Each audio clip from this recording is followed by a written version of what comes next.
ఝాన్సీ అయితే వాళ్ళ డ్రైవర్కి కాల్ చేసి, నువ్వు రేపు డ్యూటీకి రావట్లేదు, రేపు నీకు సెలవు సరేనా, నువ్వు మాత్రం రేపు ఎట్టి పరిస్థితుల్లో రావడానికి వీల్లేదు, నేను నీకు సెలవు ఇచ్చాను అని చెప్పి అంటూ ఉంటుంది. అది విని ఆ వ్యక్తి అయితే సరే మేడం అని చెప్పి ఫోన్ పెట్టేస్తాడు.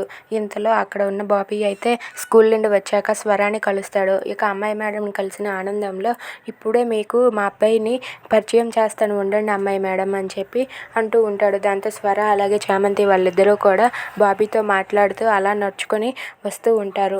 ఇక బాబీ అలా వాళ్ళ అమ్మాయి మేడంతో మాట్లాడుతూ వస్తూ ఉండగా అక్కడ ఉన్న అభి అయితే అక్కడ సిగ్నల్స్ లేవని పక్కకు వెళ్ళి ఫోన్ మాట్లాడుతూ ఉంటాడు. ఇక వాళ్ళ కార్ డ్రైవర్ని, అబ్బాయి గారు ఎక్కడ అని చెప్పి అడిగితే, అదిగోండి అటువైపు వెళ్ళారు, ఇక్కడ సిగ్నల్స్ తక్కువగా ఉన్నాయని అటు ఫోన్ మాట్లాడడానికి వెళ్ళారు అని చెప్పి అంటూ ఉంటాడు.